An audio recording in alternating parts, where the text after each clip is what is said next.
Hey, hi, Dun. So nice to see you. Nice to meet you too. Tell me, how is it going? How are you enjoying the journey of your entrepreneurship and discovering your passion? And what kind of problem statement have you looked at to take it up into a business idea? Yeah, okay. So honestly, before this, I was really nervous. Like, I didn't know what I was doing, like, oh, I've only learned business in school, and it's all theory, all textbook. So when I first, learned that, oh, I'm going to be doing a podcast, I'll be probably applying, all my research and stuff to real life. So I was like, oh, this is kind of scary. But, I've had two sessions and, now it's like my first podcast. So I'm much more like familiar with the process. So, Great. So you go out more accomplished, feeling more confident about yeah. yourself. You feel already that you've achieved success, right? Yeah, sort of. Okay. How do you define success for yourself? Success, I feel like to be successful is not just earning a lot of money, like I don't want to be a billionaire in the future.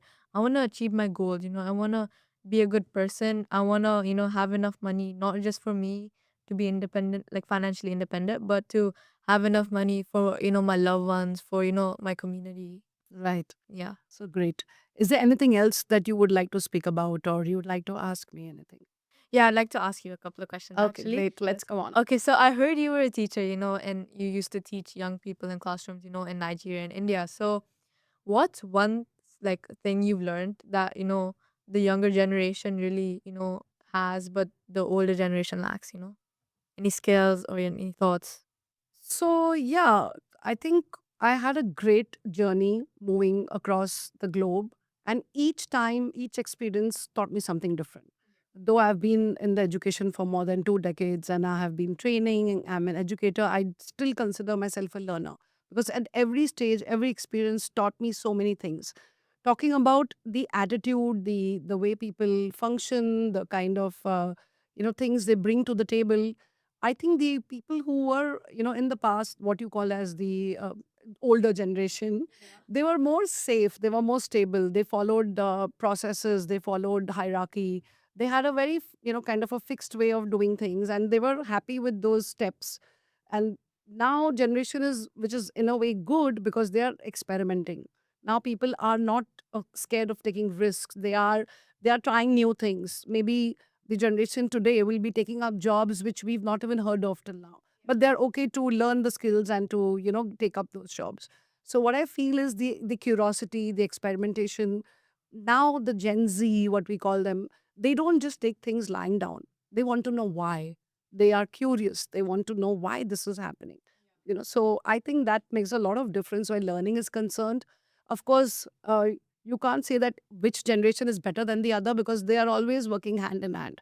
The experience, the expertise of the older generation and the experimentation and the new experiences of the younger generation, that blend is what we call as learning.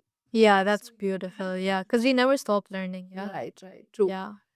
And is there anything else you'd like to talk about? Yeah. So, you've been a teacher for 2 decades now, and you've been working in entrepreneurship and stuff. So, what's one skill you think young people who aspire to be entrepreneurs should prioritize from a younger age? So I feel first, stop being very harsh on yourself. You have to think that, okay, that I have a business idea. Don't always think of chasing money. Don't think that business is going to give me only money. See where you're adding value. Very important is adding value. When you are coming up with the business idea, you have to see what problem are you solving. Is that problem helping people get something which they've never had? Is that problem solving things, people which new things which they want to try?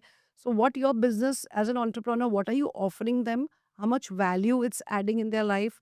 What are the things that is going to shift or change? It's not only about money, it's about making a difference. Yeah. And that is something which is going to attract people to your business idea. And Yeah. because this is the gap they always had, and you're filling that gap.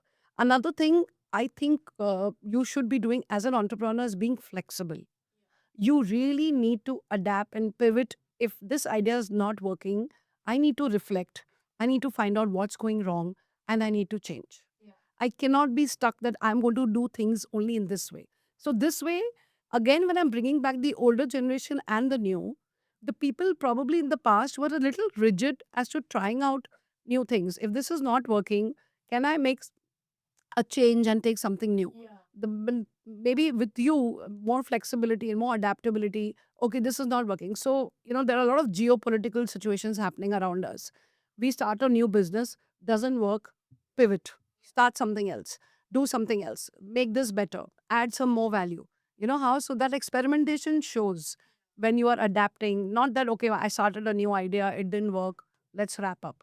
No, I won't let go. So that not letting go is important. Trying something new. What can I add? How can I make it better? How can I polish it and still take it ahead? So that is very important. So adaptability, being able to solve problem and adding value. These are things which you should look at. How am I transforming lives with my business idea? Yeah, because you That should can't be the key. succeed without failing. Yes, and of course, the failure is required. Yeah. How will you taste success without failure?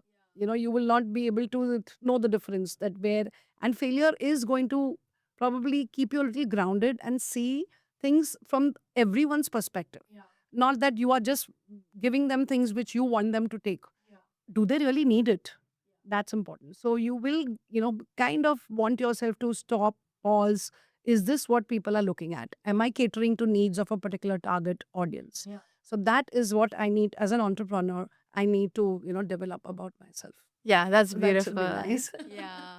That's I'm sure you'll go places, and because you've already started your journey and you are curious and you want to learn and you want to experiment, which is good. You are trying new things. What you have done today also something new. Maybe you had to come out of your comfort zone, and trust me, magic happens only when you come out of your comfort zone. Thank you so You much. have to take up challenges. Yes, Yes. definitely. So lovely talking to you, and Yeah, same good luck here. for whatever you are planned ahead. Thank you so And much. maybe I will see you next on maybe a cover page of a magazine. Yes, Forbes under 30. Lovely talking to you. Lovely, same here. Thank you.